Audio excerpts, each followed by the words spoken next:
Ladies and gentlemen, Doug Stanhope.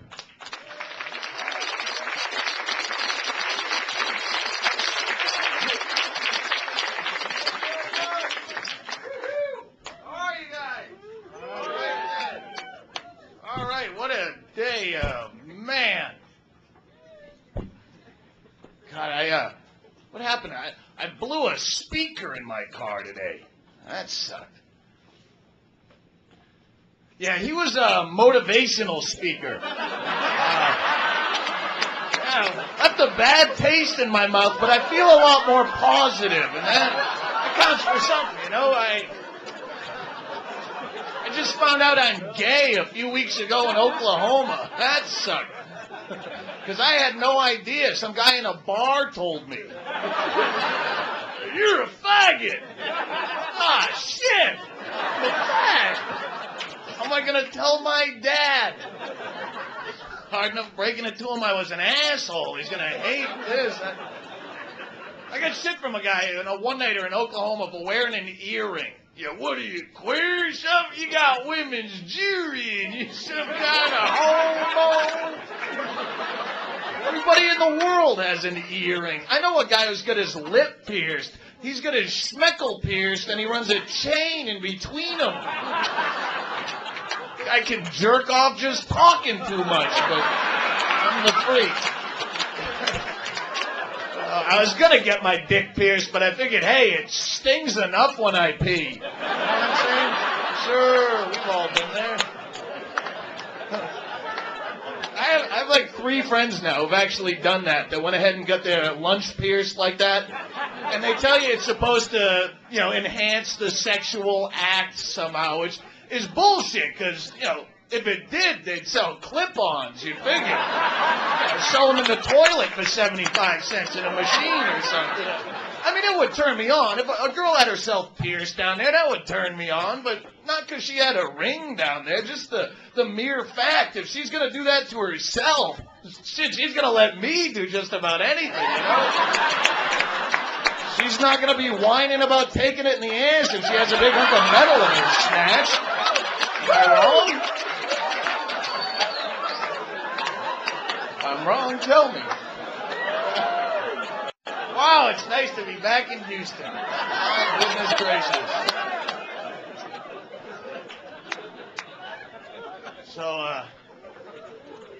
So I got hammered yesterday in celebration. Not because it was Thanksgiving, just because it was a day of the week. I have been drinking. Do you ever drink so much of a certain type of alcohol that you get so sick you can never drink the same kind of alcohol again? I decided that's how I'm going to quit drinking. One at a time. One per night. I'll be 70 years old walking around with a bottle of, cream de cocoa or something. Some fucking dollar store bottom shelf alcohol you never heard of. Pork lager? What's pork? Got little chunks of bacon bits in the bottom. I had to quit drinking, man. I drink so... My mom moved in with me. It's my fault, too. Fucking talked her into it. That's what I... Do you know in some states now when you get a DUI, they give you that breathalyzer right in your car that you have to blow into before you can even start your car? That's what I need on my phone, Because I get hammered and I come home and fucking just start calling people in the middle of the night and talking shit and get myself into shit I can't get out of, And I called my mom. Because she was living in Florida. This is a true story. I'm living in L.A. and I called, because she'll take a phone call from any drunken asshole in the middle of the night if you'll listen to her complain for an hour. And she's going, I fucking hate Florida, these redneck sons of bitch. And I'm just drunk and I go, fucking Mom, move out to L.A. Bring your 7 cats. It'll be a ride. I'll pay for it. And she took me up on it. Fuck, because she doesn't drink is the problem. She doesn't know the rules. You can talk all the shit you want with your drinking buddies. They're not going to hold you to it, No, fuck it, let's sell all our shit and live in a van and just drive around the country and be a party. They don't show up the next day with the van going, are you ready? You got your stuff? They But Mom, I'm serious. She called me up 3 days later. I'm having a yard sale. I can't believe I'm doing this. This is crazy. And I'm like, fuck. So I moved her out there. There's 7 cats, and I was just sweating the drive. I'm like, fuck, I got to drive cross country. And I wasn't even thinking, now she'll be in my house forever. She won't fucking leave. All she does is 7 of the ugliest fucking cats you'll ever see in your life, too. They look like burn victims, these cats. They're tattered ears and fucking milky-eyed, fucking limping around, stray cats. And I'm not a cat hater, you know, but she treats them like they're imaginary friends, you know. She talks to them. My mom will sit with a stack of pictures this high of her cat sleeping in different positions and show them to you. One of them, look at Fluffy sleeping and look at him on his belly. And the whole time the cat is sleeping right there. I can look there. If I want to see a sleeping cat, it's fucking there.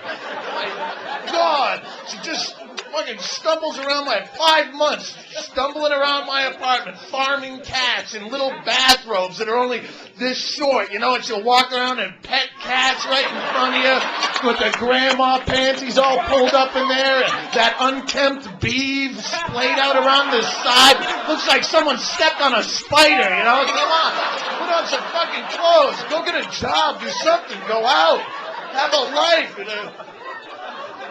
I can't even jerk off in my own house, and that's a problem, because she never leaves.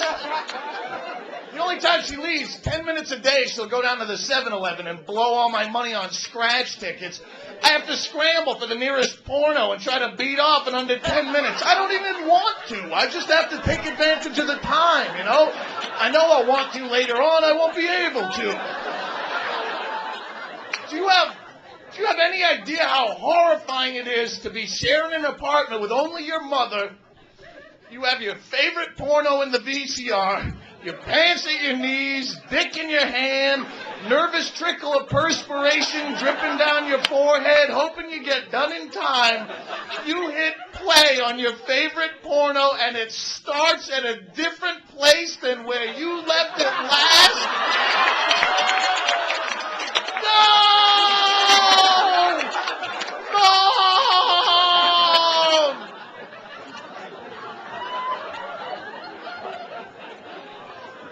Trying to be a nice guy. Did you ever do a favor for someone like that where you just think you'll be a nice guy and it turns into a never-ending ordeal that ruins the rest of your life? You know, you see someone with a flat tire and you think, oh, I'll be a good guy. I'll help the lady with her flat tire. But then when you pull over, the fucking lug nuts are all rusted on and the spare tire doesn't fit because it's an idiot spare. And she's got a baby in the back seat with the whooping cough and it's raining out. Some abusive ex-husband that might show up at any second. Oh, but she has a friend who lives around here somewhere, so you drive her around for 4 hours trying to find some friend's house that doesn't exist. Baby starts coughing up blood, so you have to take him to an emergency room, find out he's got lymphoma. Next thing you know, you're laying in a hospital bed donating bone marrow to keep this baby alive because you wanted to be a nice guy. What my mother's doing to me, she's sucking the bone marrow right out of me.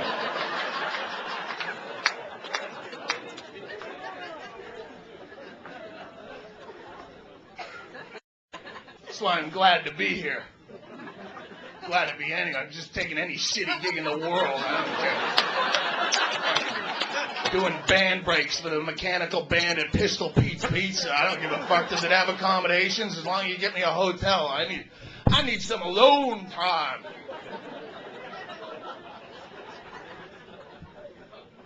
That's the only part of working the road I'll never get sick of is hotels, you know? I love staying, even shitty hotels. See, the problem is that when you do comedy, a lot of comedy clubs will put you up in the comedy condo, which is an apartment that all the comics stay in every week. And that blows because you look at the calendar and you see some of the freaks who stayed there before you. And I know half of these guys. I know this shit. And if you don't know them, the staff will be glad to tell you about it at the end of the show, you know, because that's what we do. We get licked up after the show and this tell road stories, and the waitresses will go, oh, you missed it. Last week John Fox was here, and he was doing blow, and he was fucking some 450-pound girl with a bullet wound in her face, and Scott Kennedy was in the other bed watching him beaten up, and you go, ha, those crazy guys, but then you go, wait, I'm sleeping in that same bed. I don't want to hear this shit. Tell me when I'm checking out. I had to follow Jason Stewart in a condo in St. Louis once. Jason Stewart is like the bonfire of flaming homosexual, fucks anything. I check into the condo, the nightstand drawer is all filled with condoms and lubricants and stuff, and I just laid there the whole week staring at the ceiling, knowing I'm laying in a bed still moist with the ass sweat of some confused fraternity kid. I couldn't sleep a wink. Oh, give me the shittiest Motel 6 in the world before that.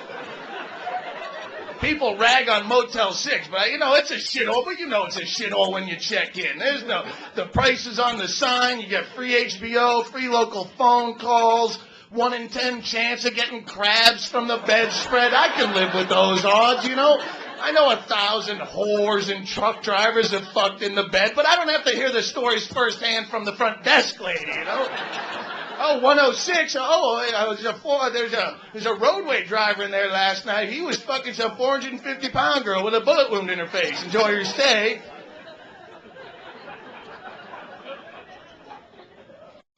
Anyone drive truck here? Truck drivers? Kings of the highway? None? Do you? Who does? I'm not talking about ice cream trucks now. I'm talking to you big 18-wheel, road-clogging pieces of shit that ruin the road for fucking everybody. I hope nothing personal against you, but I just hope you all, die Ebola virus deaths where you get a truckload of infected monkeys and one of them nips you on the back of the neck, you bleed out of your eyes, your guts all soup up and spray out your ass, and you fucking ruin the road for everyone. You do 42 miles an hour in a 70-mile-an-hour zone, but then shitbag number 2, he can do 42 and a half, so he'll swing it on out, clog up both lanes, all the way to San Antonio, and the race is on, and here it goes. And just as you're about to pass, then shitbag number 1 spills his coffee all over his porno magazine, jacks it back up a notch. You're neck and neck. Who do you get behind? Do you get behind the one, hallucinating after 3 days on the road doing truck stop speed, or the one slinging liquid pig shit out of the back of his rig all over your windshield, you fucking asshole. I have tapes of the Reginald Denny beating in the L.A. riots. That truck driver they beat the shit out of. I beat off to that tape, ladies and gentlemen. I try to time it so I can come right while he gets hit in the head with the brick. But that's why I love this business, because it's a healthy outlet for that, I get mad at you, I yell at them, they laugh, I get paid, we all go home shit-faced and happy, Because otherwise I'm stuck behind that prick for 30 miles, staring and screaming at the inside of my windshield, take off the highway, go take it out on some poor kid in a McDonald's drive-thru. It's not his fault. I'm yelling, if I wanted fries, I'd ask for fries. What did he do? Poor kid's sweating his ass off for $4 an hour in some grease factory. He doesn't need my shit on top of it. Meanwhile, he's in there beating off in my fish sandwich. If I wanted fries, I'd ask for fries. I'm eating his jizz. It's some trucker's fault. No one wins there. You're gonna give someone shit, just make sure they deserve it first, My pet peeve is flower girls that come to the bars.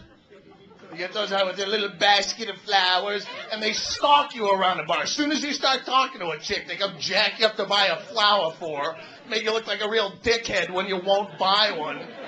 Would you like to buy a flower for your pretty little lady friend, or don't you think she's worth $4, you cheap piece of shit, huh? If I wanted to buy a flower, I'd be in a flower store. I'm in a bar. I'm trying to get laid. Get the fuck out of here. I don't need a flower. You get a bucket of vaginas, come over and work with me. You'll have something I'm looking for, right? I bought a flower for every girl whose pants I tried to get into. This place would look like a mortuary. Give me a roofie or a hit of ecstasy or something. Woo! Woo! You done ecstasy? Yeah. Woo! See, I've done most drugs. I don't do many anymore, you know. Mushrooms are about the only drug I can still do because it doesn't beat the shit out of your body, you know. Acid is a 3-day hangover. I don't have that time, you know. Who has 3 days to recover? Cocaine's one of those, like, really occasional special event drugs that I'll do now, like if it's free and I'm drunk and I'm about to pass out and all my friends are still awake. I think someone might fuck me if I could just stay up for 2 more hours. Never works out. But ecstasy is not a good drug to do alone. I found that out the hard way. I was in Anchorage, Alaska, and I was working up there on my birthday. And I didn't know anyone, and the bartender gives me this stuff as a birthday present. He said, try this. I said, what is it? He said, well, Doug, it's illegal. So I did it. And he says, yeah, and it'll make you really horny. Well, you rotten son of a bitch. What'd you do that to? I don't need to be any more horny. I got horny down pat. I don't need narcotics to enhance it, you know. This is my birthday present. Beautiful. You would have bought Anne Frank a drum set, you psychotic. This is the last thing in the world I needed. It's Alaska. It's like 8 guys to every woman as it is. I did shit to myself that night I've never done to a woman. I'm not kidding. The maid came in the next morning. My whole room is soaked down in cooking oil. A porno going. There's a melon with a hole drilled in it. What do you use that for? I had a little luau.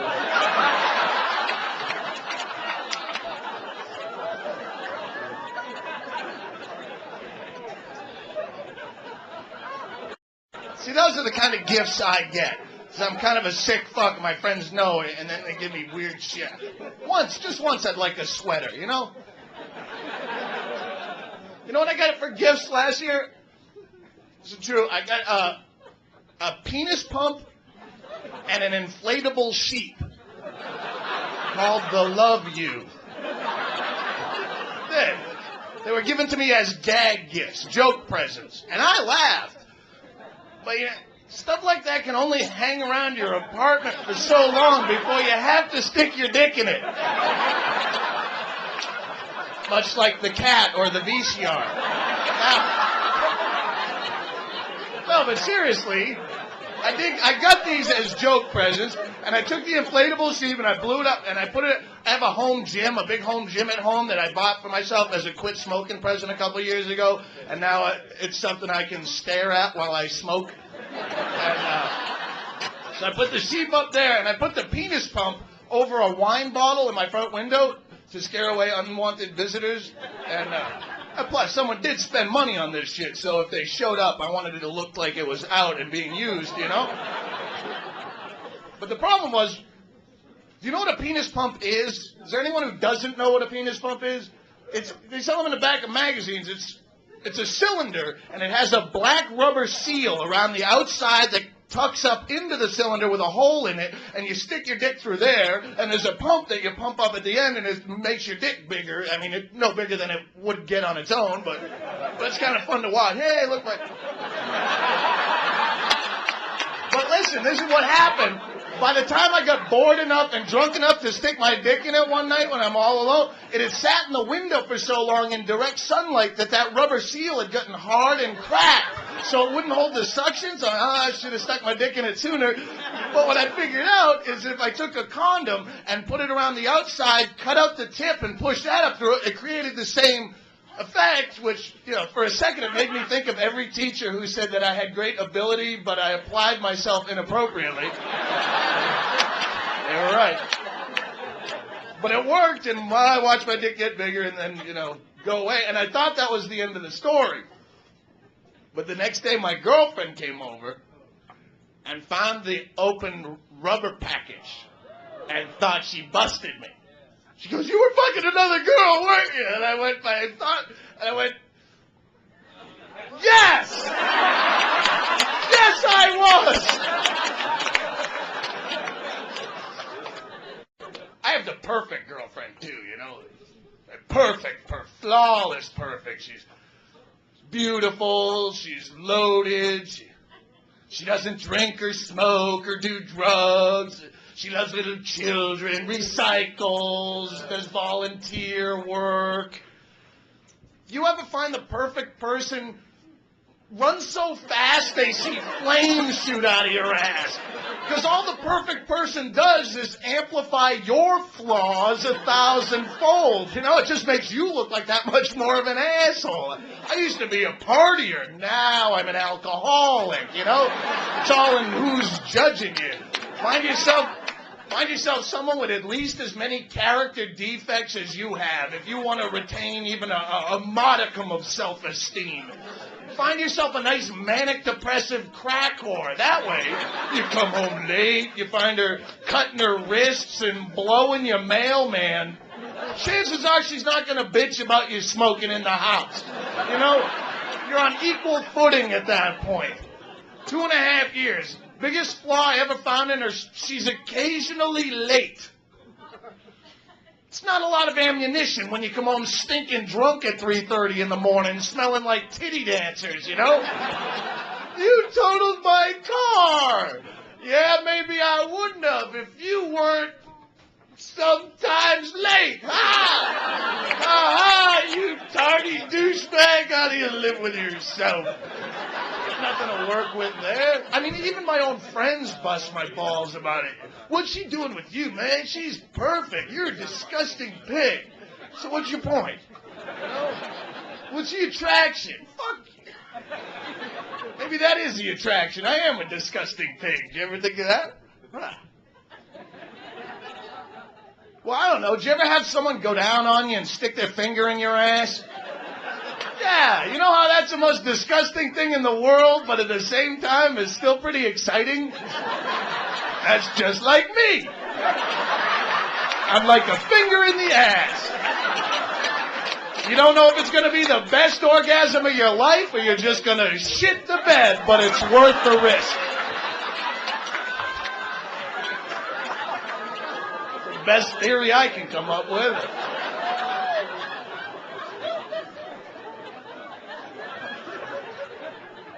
We've broken up 5 times this year alone. She dumps me all the time. Then I beg my way in again.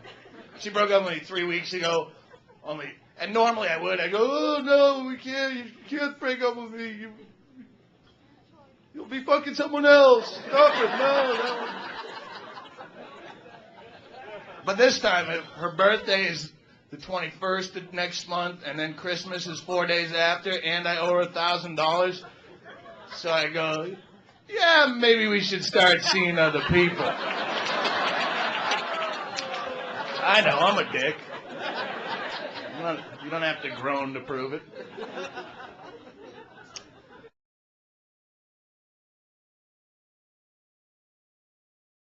So needless to say, I will be enjoying several of your titty bars this week. 3-foot rule or no 3-foot rule? So ludicrous. It's not just here. Every fucking state has some stupid titty bar laws. You know? She's gonna stay 3 feet away in a table dance. Why? Like she's gonna fuck you there. You know? No. Stupid. Huh? What'd you say? That's what the back room's for. Those back rooms don't exist, or we wouldn't be in a comedy club right now. I don't know what fucking myth is being perpetrated. It's in Jacksonville, Florida. They didn't even have titty bars. They had, like, bikini bars. Why? I spent $6 a beer to look at a girl in a bikini. And 12-pack of Milwaukee's Best in a Sears catalog. You know? They have full nude bars, but they don't serve alcohol, so it's not really a fucking bar, now is it? And if you've ever seen a vagina close up, you want a shot to take the edge off of that. It looks like an alien's going to hop out and attach itself to your face, lay eggs in your mouth. How do you regulate tits? The tit is the most beautifully marketed product in this country. It's unbelievable the hoops you will jump through to even see a tit, and it's because they're illegal, you know? You can't just have them out. There's some court somewhere deemed your titties to be dirty and immoral and shameful breast disease. Keep them covered up. They're put in the same category as handguns. You know, it's okay to have them locked up in the privacy of your own home, but if you whip them out in public, you can go to jail. And that's the only reason we want to see them, you know? I think if women were forced to wear gloves, that's all we'd want to see is your hands, you know? Look at the mitts on that girl. Oh, for God's sake. Hand job would be the best thing in the world, you know? That's what you'd try to get, not just something you settle for from a drunken sorority girl. That's what you know, oh, she wouldn't give up the hand, man. Oh, the hand tease. You couldn't say knuckle on TV.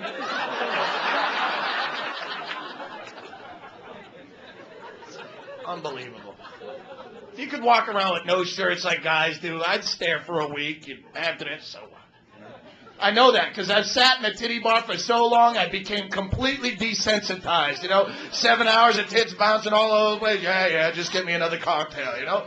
But the cocktail waitress comes over and leans over, and you can see down her shirt. You go, look, you can see her tit. Ow! It's the best tit you saw all night because it's a tit you're not supposed to see. All I'm saying, ladies, if you want us to stop staring at your tits, take off your shirts. And I will buy you a cocktail. You can't do shit anymore. Everything's illegal. Everything's fun. This country blows. It's just going backwards. It's the greatest country in the world, but, you know, it's like being the prettiest Denny's waitress. It's just... Still get a lot of work. I live in Los Angeles. Can't even smoke out there anymore. Fuck you. There you go. Clap, move there. I used to be a really polite smoker. I would. You know, if someone didn't like it, I would put it out or move away, you know. But now, fuck you. You know, I can't smoke anywhere. You have the balls to come into my 4 square feet to smoke and go, I will light up 3. I'll smoke while I'm eating. I'll smoke one out of my ass, have one burning over my ear. Fuck you. You don't like it? Go, get on a plane or get on a bus or go to the mall, get in a fucking elevator, go to half the hotel rooms, go to half of my friends' houses. Don't come into my fucking little square fucking footage of leper colony that I'm banished to. I took the Amtrak. Does anyone ever travel by Amtrak? Yeah, and I went Boston to Seattle, which is 3.5 days each way. So I called ahead to make sure I could smoke on that train, because most of them you can't. This one, she goes, yeah, that train has a smoking section on it. I get on that fucking train, there's smoking section. It's like 3 seats in the back of a cattle car for you to smoke in. 1,000 people wedged in there trying to smoke. Hi, where you going? Auschwitz. Yeah, me too, I think. So I smoked in the bathroom. I go in the bathroom, smoking a cigarette in the bathroom. Amtrak lady starts wailing on the door. Are you smoking in the bathroom? Yeah. She goes, people are complaining. I'm pretty sure I'm alone in here. I didn't check under the seat or anything. This is what she said. She goes, when you smoke in the bathroom on the train, it blows up through the vents into the coach cabins if people are complaining about the smell. Well, it's a good thing I'm only smoking in here, not taking a big Stanley steamer, for God's sakes. What kind of idiot built this train? All I know is the guy sitting next to me hasn't stopped eating since he got on board. I see his fat ass heading for the bathroom. I'm smoking a fucking road flare, lady. I want that blowing up around my seat.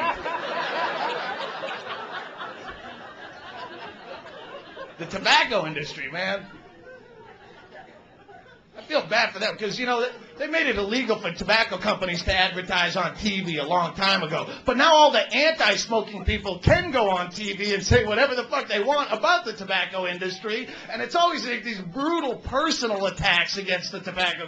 Right now, a tobacco executive is lurking your schoolyard with a trench coat and an erection and a pack of Luckies trying to get your kid to smoke and maybe fuck him in the mouth later. How they do? And then the tobacco companies can't say shit. They're on some fucking billboard at the back page of People magazine. We don't fucking smoke. Wrong. It's true. I would gladly trade it. It's such a waste of an addiction anyway, you know? Because you do. You start as a goof and then you can't stop it. But there's no benefits to smoking, you know? It's not like drinking, you know? There's no euphoria to it. I'm not saying drinking is all that great, but, you know, it's got benefits. You can't smoke somebody pretty, you know?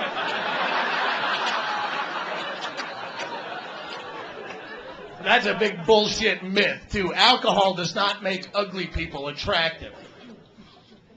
Just makes it so you don't give a fuck that they're ugly. You're ugly as shit. No, fuck you, get in the cab. Don't say anything to my friends. You know, it's as many stories as you hear like that about people getting drunk and fucking someone ugly, no one ever talks about being the ugly one. I want to hear those stories, you know? I've been the ugly one a ton of times. I don't want to feel so alone in the deal. No one ever comes in bragging about that the next day, though. Hey, man, did you see the chick that fucked me last night? What was she thinking? Oh, that poor girl. She's way better than me. That's just when you're bragging to your buddies about the hot chick you boned the other night. She's talking about you at an AA meeting somewhere. That's when I knew I'd hit my bottom.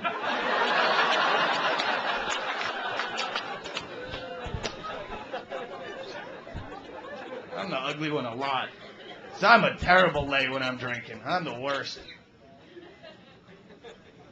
I love when girls like fake orgasms just to get you to stop, you know?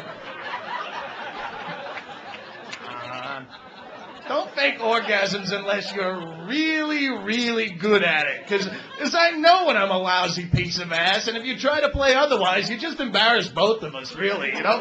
If it's 3 hours after last call, and I'm all hunched over you, blowing hot beer breath in your face, sweating profusely, trying to cram you full of 2 inches of semi-soft whiskey dick, don't start screaming like it's the greatest night of your life, because I know you're bullshitting me. It throws my timing off. You want me to finish? Be honest. Say, get off me, you drunken fuck. I'm paying a babysitter. I respond well to honesty.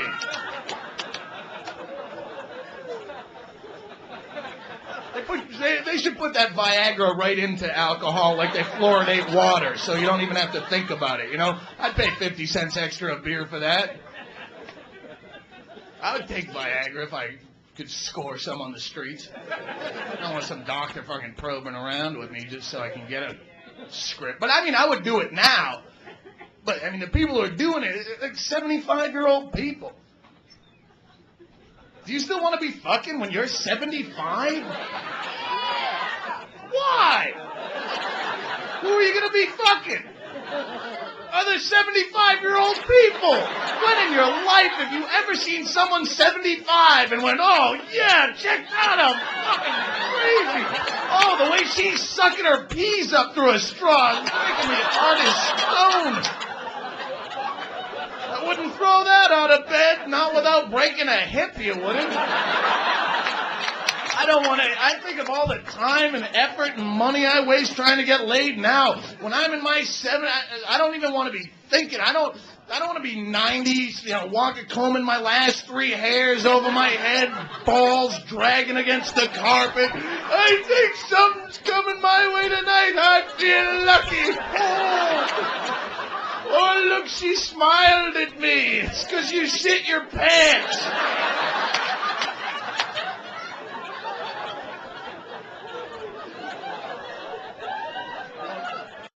Don't even want to. Unless I'm loaded, you know, where I get that, like, Charlie Sheen hooker money, you know, where I can spend $53,000 a year on hookers. You don't want that regular $100 escort, you know. Never works out. Anyone ever had a hooker?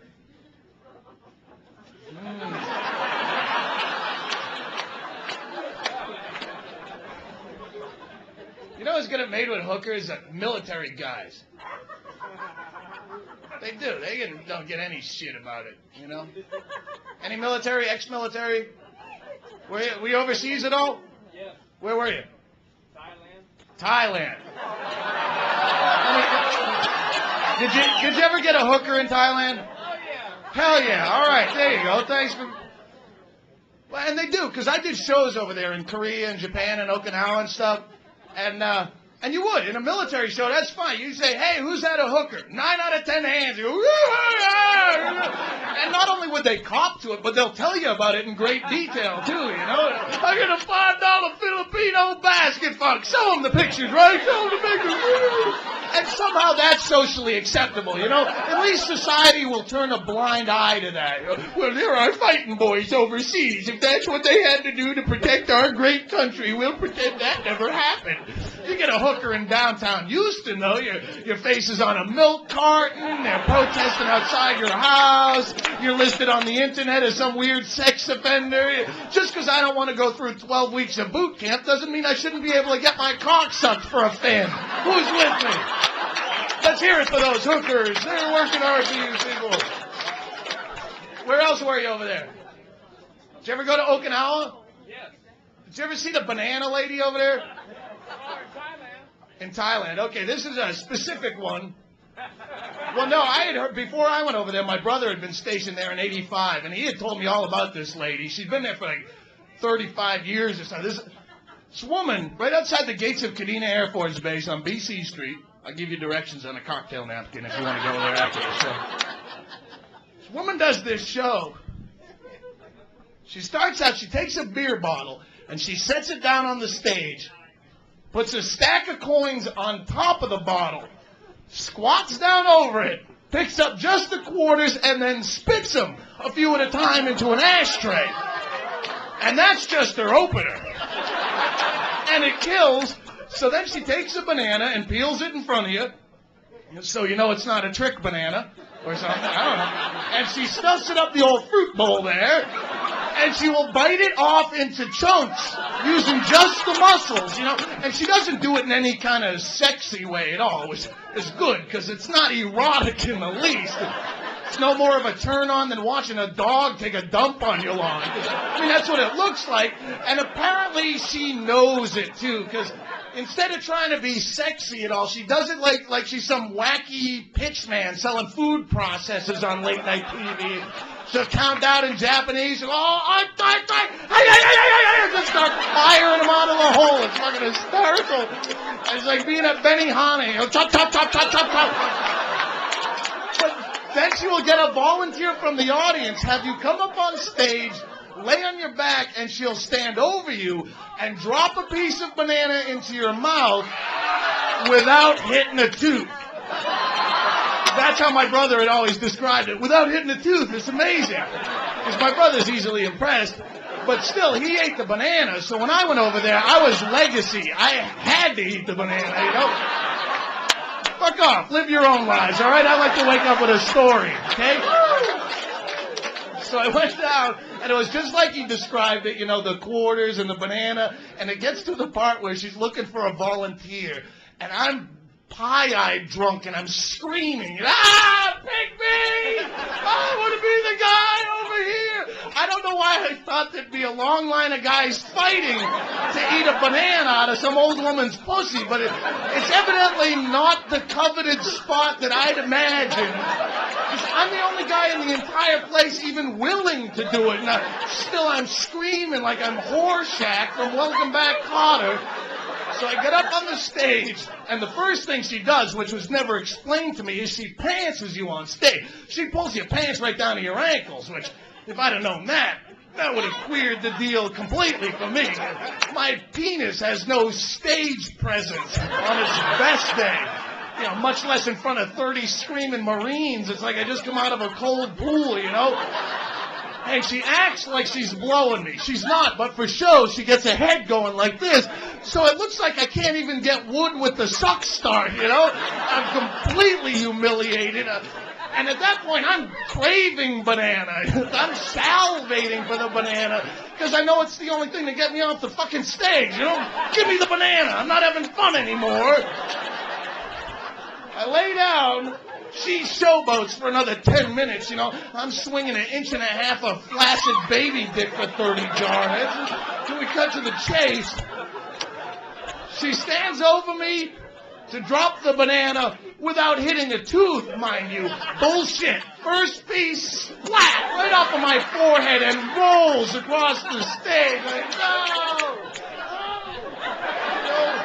Every good pitcher eventually loses his throwing arm, but it's a little late to go to the bullpen on this one. Piece number 2, low and away off the chin. Piece number 3 off the forehead. It was like being front row at a Gallagher show. And I was just getting splattered with fruit. I was tempted to just grab her thighs and reach up and snatch the banana with my teeth right from the source. But this woman had a vagina that would scare rats off a garbage barge. As close as I wanted to get. Finally, the 4th piece just lodged right here in that divot in your neck, so I just picked it up and threw it down my own throat. Close enough. Get me the fuck out of here. But I was more embarrassed for her, you know? Because she's like a legend over there. This woman has been there forever. It's a 60-year-old Filipino woman, you know? What happens to her when you get to that age you finally have to hang up your vagina? What do you do after that? Go down to Chuck E. Cheese and hustle skee-ball in ways the kids will never forget. 50. 50. More ticket.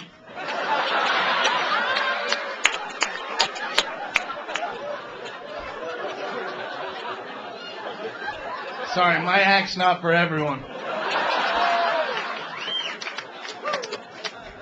How many people came here to see me specifically tonight?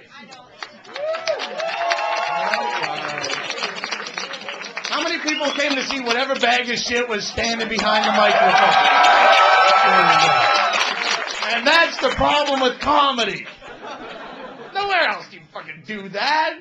Don't go to a movie theater. Hey, 2 tickets to whatever's closest. You know, want to go to a concert tonight, man? Who's playing? I don't fucking know. Who cares? Let's just go. But comedy, you can do that. Because it's all the fucking same anymore. Believe me, I wish sometimes I had the jokes you were expecting to hear. It'd be easier on everyone, but I'm not that guy. Hey, guys, don't we hate shopping with the ladies at the mall? Come on, guys. And they make you hold the purse and you feel like a queer. I'm not that guy, you know? And what kind of a fucked up relationship are you in? You couldn't say, honey, I'll be at Spencer Gifts for a while, you know? Don't we hate shopping for the tampons for the ladies and we're embarrassed about it? If I ever had the balls to look my girlfriend in the eye and say, I'm too embarrassed to go buy you tampons, she'd say, aren't you the same guy who fucked a midget once because you thought it was funny? Yes. Yes, I am. What size do you need?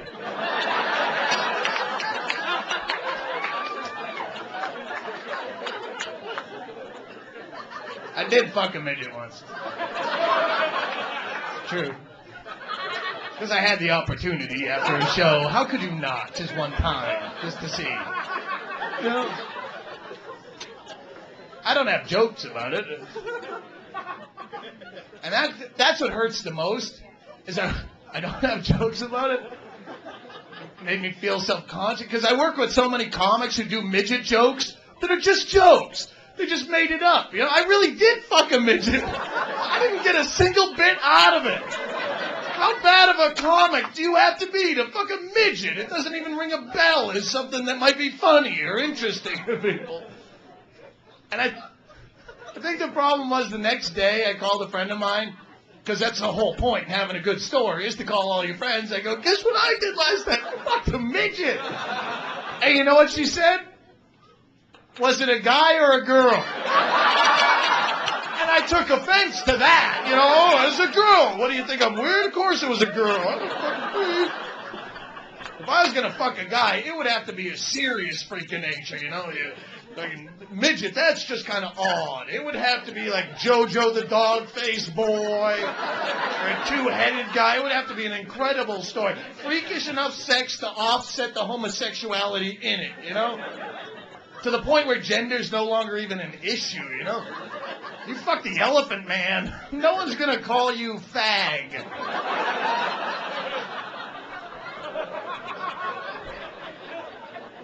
Oh, you sicko. It's a fine line between being a sicko and an adventurous spirit. Just remember that. I have one midget story. Adventurous. You cruising carnivals after work? Sicko. You know?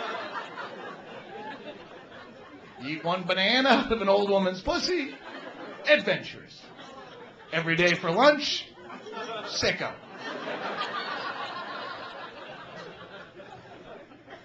I'm an Aries. I'm an adventurous spirit. See?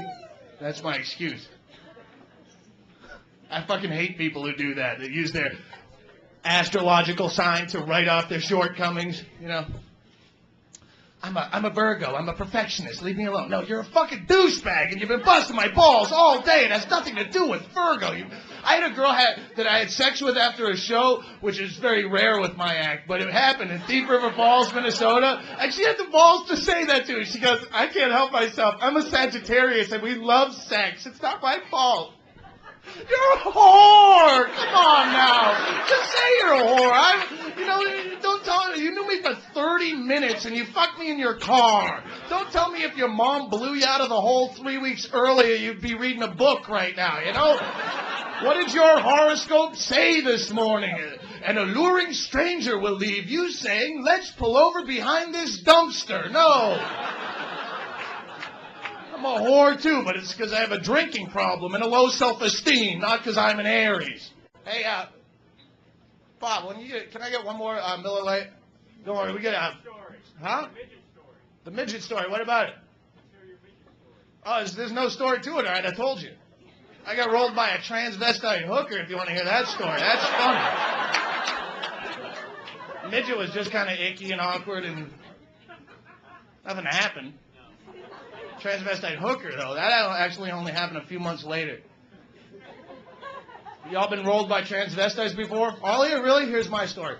Me and my buddy Matt Becker, we used to go cruise cheap hookers in Phoenix when I lived there, on Van Buren. If you're ever in Phoenix, you need a cheap hooker, Van Buren's the street. But we weren't buying or anything. We just get liquored up after shows and no one would fuck us, so we'd go out and take it out on them and be dicks and yell shit out the window, you know? But one night we're banging a U-turn on Van Buren in front of what was probably the ugliest prostitute I'd ever seen in my life. So we had to slow down and look. And as soon as we slowed down, she bolted right for the door. She forced her way in. She had some, opening presentation where, she had a gun or somebody had a gun. Someone was chasing her. All I know is we started driving and she turns to me and Matt and she goes, I fucked both your dicks for $15. And when she first got in the car, we may or may not have thought it was really a guy. But $15 looks like a girl to me. Looks like a girl to you, Matt. What a lovely young lady we have here.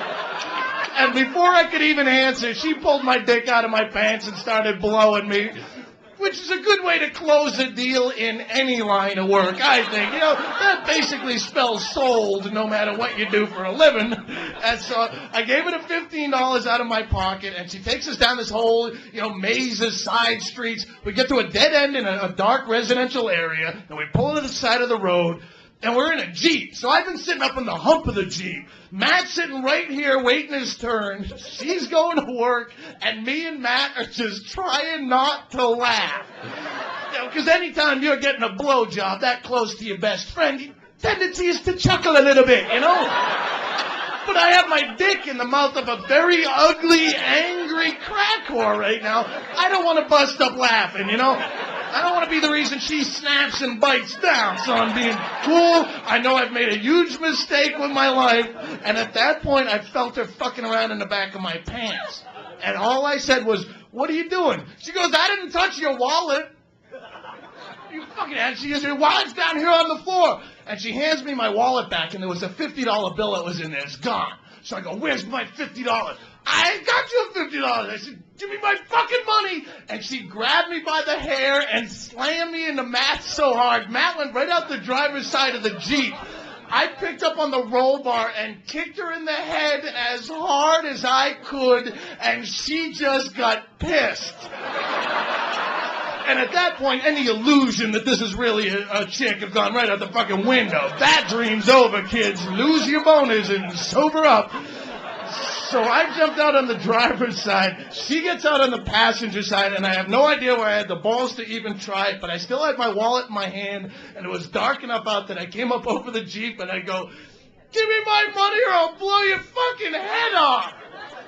And she believed me, which scared the shit out of me even more, because she still wouldn't give me my money back, and she thought she had a gun in her head. I can't pull the trigger, you know? And I'm hoping Matt will jump in and help me out. A little good cop, bad cop over here, perhaps. Don't make him do it again. He's crazy. He kills all the hookers.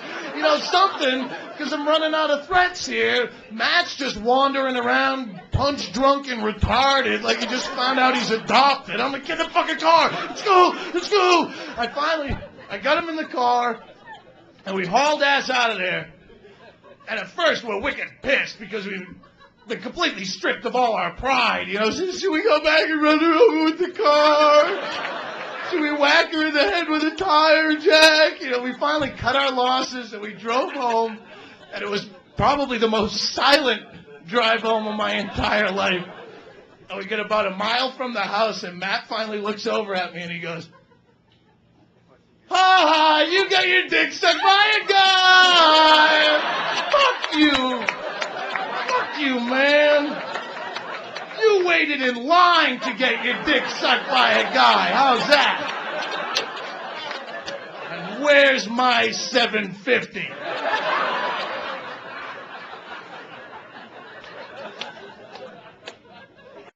Don't you pricks start judging me now. You all have a fucking story, too, all right? I don't know what yours is, but you got one, too.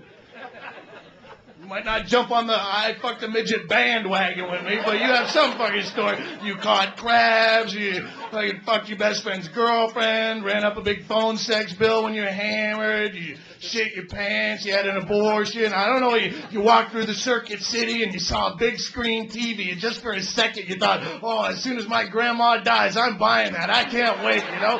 You had some fucking, you had a dream where you were peeing and you were peeing and you were peeing, and you woke up and you went, "Oh my God, I'm 35 years old, please don't." But yes, you pissed your pants. You have a fucking story. So don't start looking at me like that. Do you ever wake up from a dream that's like so sick and demented that you wake up ashamed of yourself? Like so twisted, if anyone could see inside your head and know you just dreamt that, you'd lose friends and be banished from society. You're questioning people in the room. Was I talking in my sleep at all? I didn't say anything, you sure? At no point did I yell out, "Oh my God, you're only 5, did I?" Nothing. I don't want to talk about it. I don't want to talk about it. You know what dream I have a lot is, I don't want to continue being so gross, but,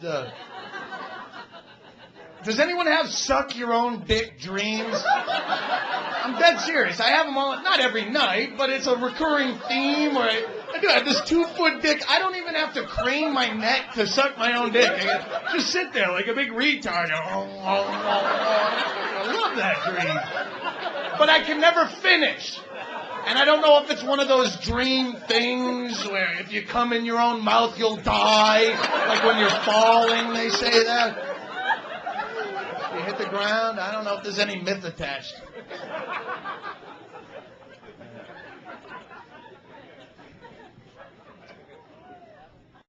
I don't want to give the wrong impression, you know. I do good things with my life, too. It's just none of them are funny. I'm not saying you should live your lives through drinking and doing drugs, and jerking off and hookers, and pornography. But it's part of what makes this country great, and don't you forget that. I realized that one night when I was 22 years old. I was living in Vegas, and I was doing acid. Alone. Which, again, is a drug you want to do on the buddy system. Have you done acid? Woo. Come on, will you cop to anything tonight? You know when you do acid, everything's a mission to you. You know, if you just want to get your cigarettes off the coffee table, it's a mission. You have to focus all your energies. It consumes every thought till you complete it. Well, my mission that night was to get laid. Because I'd never gotten laid on a hallucinogen, and I thought it was a great idea, and I became obsessive about it. But I didn't have any leads, you know? And so I went to a titty bar first where I knew some girls because I hung out there all the time. It was right next to where I worked. And I walked in, but when you're doing acid, you can't talk to other people unless they're doing acid too. So they're going, hi, Doug, and I'm going, you know, their fucking eyes are like charcoal. So I just sat there at the fucking bar and I was sticking dollars in G-strings for a month or a week. I don't know how long. And I'm like, fuck, what am I going to do? You know, there's no way. If I can't order a beer, there's no way I'm going to pick up a chick. So I go, if there's ever a night to get a hooker, tonight's the night. But I couldn't because I started driving up and down Fremont Street and I was flying so hard that I couldn't look from the road to the sidewalk because it would trail so badly. There was one big blur and I'm like, oh, fuck, you know. And I'm starting to get that acid anxiety, my chest pounding. I'm like, focus on the road, just fucking focus on the road. And now I'm hoping a hooker will dart out in front of the car like a deer. I can hit her and run out and fuck her real quick. I don't know what I'm thinking. I'm blown out of my fucking gourd. So I parked the car. Like, what am I gonna do? What am I doing? This is all going wrong. I'm like, I'll just walk. But you can't pick up a hooker on foot. That just doesn't happen. I'm walking and they're going, you know. So I would have just gone home and jerked off at that point. But I was living with 5 other people in what was basically a crack house in North Las Vegas with 5 of us. I'm sharing a couch. Whoever gets home first gets a couch. Other guy gets a floor. It's like living with my mom now. I couldn't even beat off at home. So what am I going to do? And at that point, I saw an adult bookstore because it was right there, you know. And I go, yeah, I'll just go. You been to an adult bookstore? Fucking asshole. I told you I got blown by a guy, and you won't cop to a fucking dirty magazine? Pricks. When you go into an adult bookstore, they have all these, like, video beat-off booths. They're like phone booths lined up at the airport. And you go in, you get, like, 25 channels of smut for a quarter at a time. And I go, that's great, I'll just go in there. But in Vegas, for some reason, they have a law where all the beat-off booths have half doors from here up. And what the fags do is they'll cruise the hallway, rotating their assets and selling whatever they're selling. And I'm creeped out enough being, 22 years old on acid in a beat-off booth in Las Vegas without some fag sticking his head under the door going, hi there, Ah! So I went up to the guy at the front desk, and I don't know what the words were specifically, but something to the effect of, I'm trying to beat my meat in here, and the fags are giving me the creeps. What do I do? He said for $5, you can rent a private booth with a full door. You pick your movie out of a catalog. He didn't finish his sentence. I gave him $5. Here you go, $5. And I went and I picked my movie, and I went into that booth, and I jerked off like a retarded ape in a cage for the duration of that. I saw the credits of that movie, and I walked out mission complete into that downtown Las Vegas sky with the lights flashing, and it was one of those acid epiphanies. At one point in the trip, everything becomes so clear to you, and I went, man, it just cost me $5 to beat my own meat. What a country! What other country in the world could find a way to charge you $5 to beat your own? This is my own God-given meat that I beat for free on a daily basis. And somehow the USA has found a way to siphon $5 from my pocket to do it. God bless the United States of America, and God bless you people. Good night.